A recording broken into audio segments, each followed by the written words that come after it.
guys, and welcome back to another episode of Change Wired podcast. My name is Angela Shurina. I'm your host. I'm your partner in change, personal and collective transformation, your master health, stress, sleep, executive self-actualization coach, and just someone who's really passionate about doing our best, showing up for our best, helping each other thrive and feel great while creating more positive impact in the world. Today, guys, we are talking about sleep, one of my favorite subjects to talk about. One of the things that I work with so many clients on. It's such a foundational routine, practice, habit that if not done well and right and correctly, will really undermine everything else we experience and do in life. And so many people have problems with sleep these days, and not because people changed a lot over the course of past 20 years as sleep has been worsening according to statistics, but also I can tell you that I've been in coaching for 18 years, and these days when I get to work with a client who doesn't have sleep problems, that is an outlier. Usually people have either short sleep, or they wake up, or they have hard times falling asleep, or the sleep is just has a lot of wake ups and not of a good quality and a suboptimal experience, and people don't wake up fresh and rested.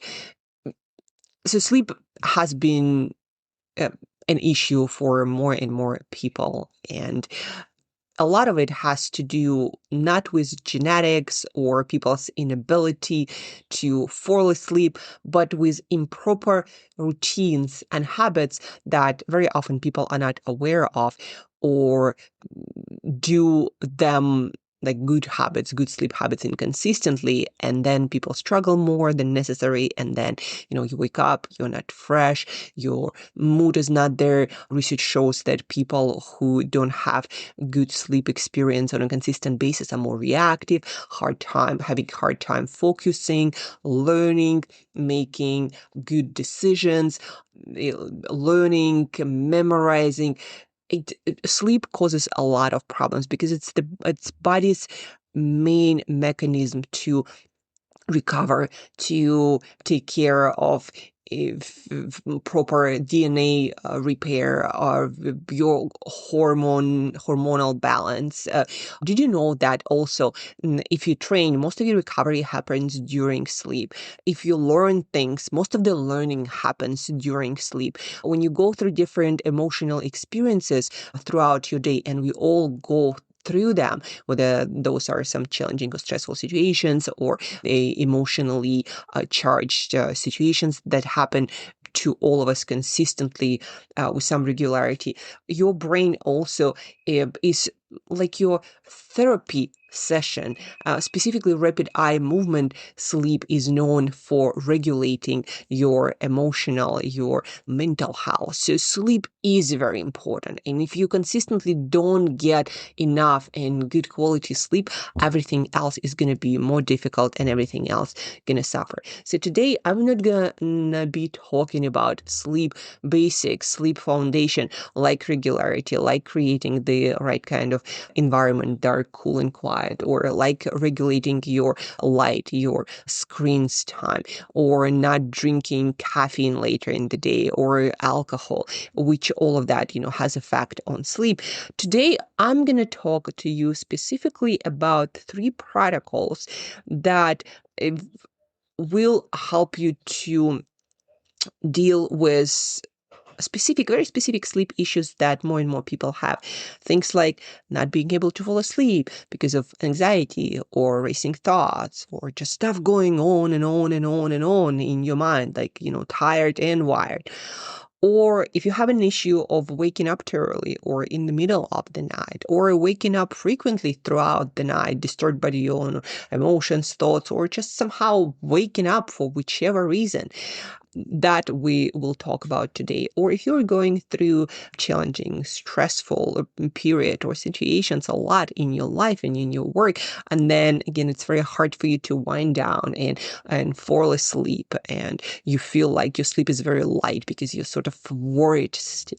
So we're going to talk about that and what can help you to sleep a lot better once you start putting this simple, very simple protocols in place. Practice them as habits, you'll improve your sleep dramatically. So we're going to talk about a couple of practices and about your dinner, specifically what has been shown in studies and research to be really good for your sleep, not just not eating late, but also what needs to be ideally in your meal to give you a lot bigger chance at having good sleep experience. We're going to talk all about all of that, and I'm going to share with you my personal experience. I'm going through some challenges more than usual in my life, and I noticed that falling asleep and sleeping through the night became a little bit of a challenge until I did the work and picked up the right habits, which were not necessary before, now became my to-go thing I do every night. So my sleep improved, I sleep really well, and I wake up really happy and ready to bring it on, get after it in my day. Because, if on top of all that you have to deal with life, you also don't rest and don't wake up fresh and rested and like you have all of your resources available to you, it just become very hard to deal with life, especially taking into account that if your sleep becomes short and becomes erratic and you wake up often, you don't get that therapeutic effect of emotional regulation that good sleep provides. You don't wake up like peacefully, ready to deal with whatever day brings onto your plate. So without further ado, we're going to talk about three things, three practices, one of which is having the right kind of dinner that will help you to fall asleep, not be tired and wired or anxious and not being able to fall asleep fast, waking up during the night, waking up too early or sleeping 5 or 6 hours and then waking up and not being able to, again, sleep through the night for 7 to 9 hours. So we're going to talk all about that right now. And I'm going to read you some research. I had a chat with AI, how it works exactly. So I'm more equipped with my vocabulary as well. Again, I'm a certified sleep coach and I work with a lot of clients on their sleep quality. Specifically, we work on habits and rituals and routines that people need to establish and practice consistently to get the kind of quality of sleep that fires up your day and keeps you happy no matter what curveballs life throws your way. So first, we're gonna start with yoga nidra. What is yoga nidra, or non-sleep deep rest protocol? It's a sort of meditation when you usually do laying in bed, and it's a body scan. Usually you listen to some guided version, meaning there is a woman or a man telling you to pay attention to different parts of your body, relax them. It also usually involves some breathing. And it's, again, kind of like meditation. I started doing a 10-minute protocol, which I downloaded from YouTube based on the recommendation of Andrew Huberman. He is a neuroscientist, has the most popular in the world health and science podcast. So he recommended that and I started using it since then, and it's very simple and I love it. I tried other ones, but this seems to work for me the best. So I put in my headphones, I listened to this 10-minute recording, which I'm going to link in the show notes as well. And it guides you through, again, some breath work, so paying attention to different parts of your body, relaxing different parts of your body.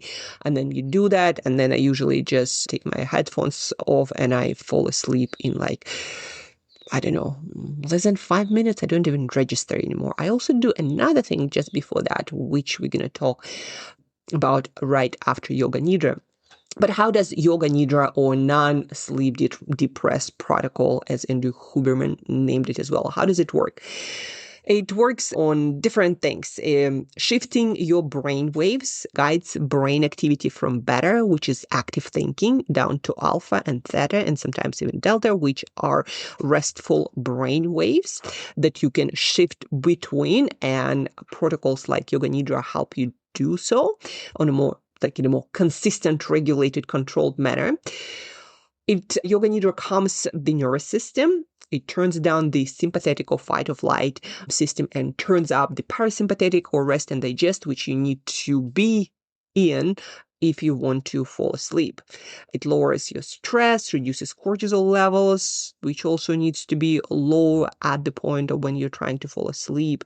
It stops your racing thoughts, distracts your thinking, and shifts your thinking mind into more being mind with gentle body scans and breath awareness. So Yoga Nidra literally walks you through shifting your attention from your thinking, doing, worrying, deciding, solving problems into your body, paying attention to different parts, to your breathing, relaxing different parts of your body. And it also, there are different mechanisms, so not all of which are well studied.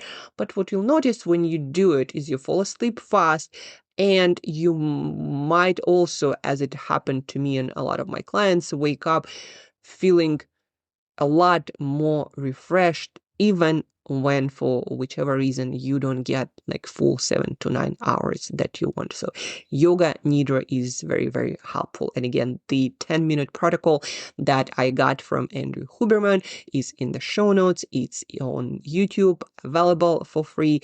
I think it's like 9 minutes something, and it's very effective. I've been doing it for I think like for a month now, but I always recommend it to clients and they love it as well. It's very, very simple.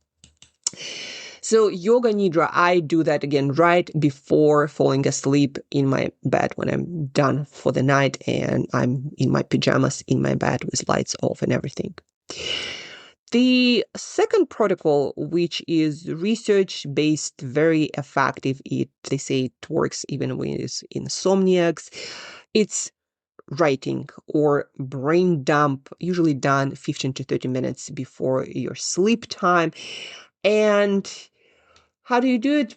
You take 5 to 10 minutes and you write down everything that's on your mind, worries, anxieties, everything you think of, your to-do list for tomorrow. You write it all down, not with any agenda to solve anything or to figure things out. You literally do the brain dump. You dump everything that you're thinking of onto paper.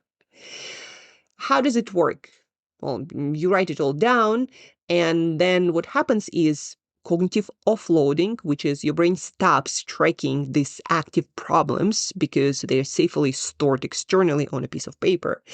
Emotional processing, writing helps organize chaotic feelings and lower stress hormones like cortisol. It helps to process all these experiences, all these emotional disturbances a lot faster. It offloads it.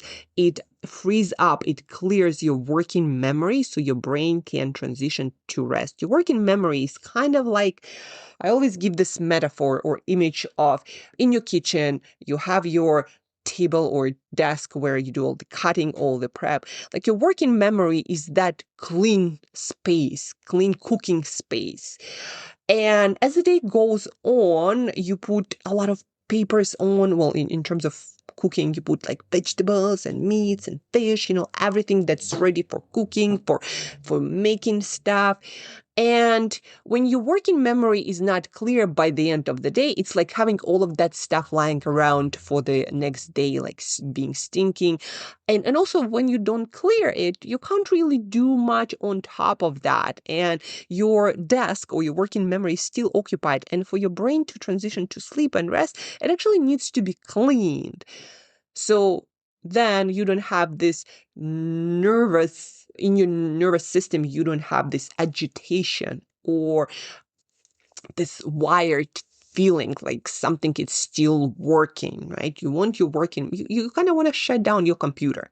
And that's what you do when you clear your working memory. So writing or brain dumping helps you do that. Again, 15 to 30 minutes before sleep, you write everything down for you. I usually set a timer for 5 minutes and just dump it all. In research has been shown to help people fall asleep like 9 minutes earlier. The point is not exact timing, how fast you're going to fall asleep. But I can promise you, based on my experience with my clients and research, that you're going to fall asleep faster. You're going to remove this, or a lot of it, this wired state, this pre-bed anxiety. Your wake-ups either disappear or you're finally going to be able to sleep all those 7 and 9 hours instead of having your mind waking you up at 3 a.m. thinking about all of these unresolved problems, right? So if you're going especially through a lot of challenges, emotional stuff, and sometimes you're not even aware of that, but if that's happening and you wake up with a lot of thinking and several times per night, even perhaps, and not able to fall asleep fast, try brain dumping. And so again, I do brain dumping about 30 minutes before sleep as it is recommended. And then right before sleep, when I'm already in bed, I do yoga nidra. So this is 2 things. Again, yoga nidra protocol is linked in the show notes. And the third, not less important, your dinner. Your dinner can really screw up your sleep experience. You're probably familiar with this fact, like when you eat right before bed, a lot of heavy foods, like it's hard to fall asleep and sleep well. It's almost impossible. So your dinner, it has to happen 2 to 3 hours before bed. Yeah, if you have like, I don't know, an apple or banana before sleep, probably not gonna do much and you're still gonna be able to fall asleep. But your real meals, your full dinner should happen somewhere between like 2 to 3 hours before bed. The bigger the meal, the earlier you need to eat it. What does work for your meals, your pre-bed meals, your dinner, not pre-bed, but dinner, which happens 3 hours before bed. Lean protein, things like turkey, chicken, fish. The reason is they are actually rich in one amino acid that helps you to relax and fall asleep, which is tryptophan. Not all of the foods are rich in it, and that is why it is recommended to have those lean proteins in your meals. So turkey, chicken, I actually looked up foods with the highest amount of tryptophan, that amino acid that helps you to relax and fall asleep. So the highest are turkey and chicken, like almost twice as amount if you compare it to plant-based sources, top plant-based sources, especially if we're talking about calorie and servings. But yeah, turkey and chicken. We then have beef. Leaner cuts work a lot better, simply because fat slows down your digestion and everything is going to be stuck in your digestive system a lot longer. That's what a lot of fat does to your digestive system. It slows it down. So when it comes to beef or chicken and turkey, the leaner, the better, especially for tryptophan, because the leaner the cut, the more fleshy stuff there is, and the more of this amino acid, tryptophan, that helps you to relax and fall asleep, there is. So we get, again, chicken and turkey. We have beef. We have lean pork chops. Lean is important. Plant-based sources, your best bet is tofu and edamame. Fish, salmon is really, really good for tryptophan, but also like fish in general, but salmon is the superstar.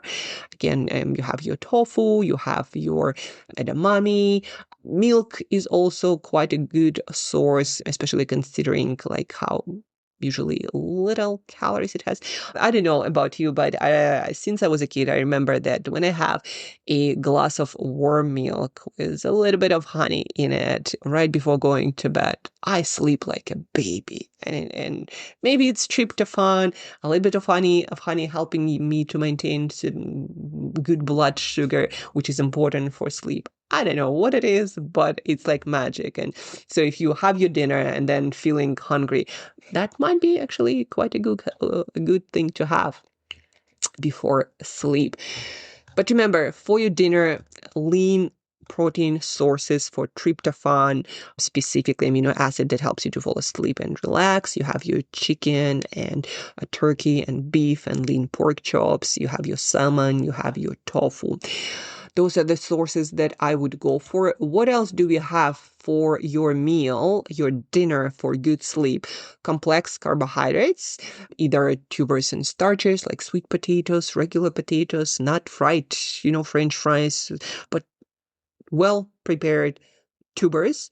Then things like oatmeal, whole grains, slowly digested carbohydrates, not some, white bread, pasta. Those are not your slow digested fiber-rich carbohydrates. So in general, what you want to focus on, lean proteins and a lot of fiber. It seems like from what Andrew Huberman also shared that the more fiber there is, obviously not to the point of discomfort, but the more fiber in your meal, like lean protein, fiber, the better you're gonna sleep. And what to avoid: spicy foods, greasy and heavy foods, caffeine, alcohol, sugary foods, all of that you don't want to have in your meal. What I've noticed in my experience, when I have this lean protein with a lot of vegetables, I also like to add some lentils, beans, again, I sleep the best. And when I don't, when I go out for dinner, even when that dinner happens early, but you go out for dinner and there is also always some greasy stuff unless you go to a very specific place that has those fiber-rich, wholesome meals. Unless you do that, like whenever I go out and I eat a meal and I just don't sleep well, there is not enough vegetables, not enough fiber. You eat some fish with a tiny vegetable on the side and with a lot of also greasy stuff because it's cooked in some sauce or oil. And I just don't sleep well. And it happens every single time, consistently. And again, of course, if you choose a place where you can get your fiber-rich foods and vegetables and beans and lean protein, then you'll sleep just fine. And I experimented enough times myself and with my clients to say, yep, that works. Those recommendations really make a huge difference. So if you're not having your good sleep experience, pay attention to your dinner. Also, again, remember that most of your dinner should finish by like 3 hours before your bedtime. Then your brain dump, your writing to clear all of your worries, anxieties, and unfinished business onto paper. Brain dump, clear your working memory. And then in bed, do yoga nidra. Do those 3 things, guys, for a week on top of you already do. And I have no doubt that your sleep experience is going to get a lot better, especially if, again, your nutrition is not really optimal and you know that better eating habits could help you a lot to improve your overall well-being, but sleep as well. If you have wired and tired kind of state before bed, if you have racing thoughts, if you have a lot going on in your mind, you're going through a lot emotionally, you wake up 3 a.m., you can't fall asleep fast without a glass of wine in you, which then actually destroys quite a lot of this beautiful architecture of sleep that you need to recover properly. So if that is the issue, try these 3 tools. Again, in the show notes, you'll also find Yoga Nidra protocol, link to YouTube, and record your own results for a week. And I can guarantee you your sleep experience will be a lot better, if not perfect. Hope this was helpful, insightful. And don't forget that all the benefits you get from consistent practice, not from knowing and thinking about that, or something you try sometimes and then, you stop doing this and like, well, the benefits go away. Well, it's kind of like brushing your teeth. If you don't do it every day, the benefits will go away. With sleep, it happens usually faster than with brushing your teeth. Thank you guys for tuning in. Thank you for listening, and till next time, yes, keep growing, but in order to do that, keep working on sleeping well.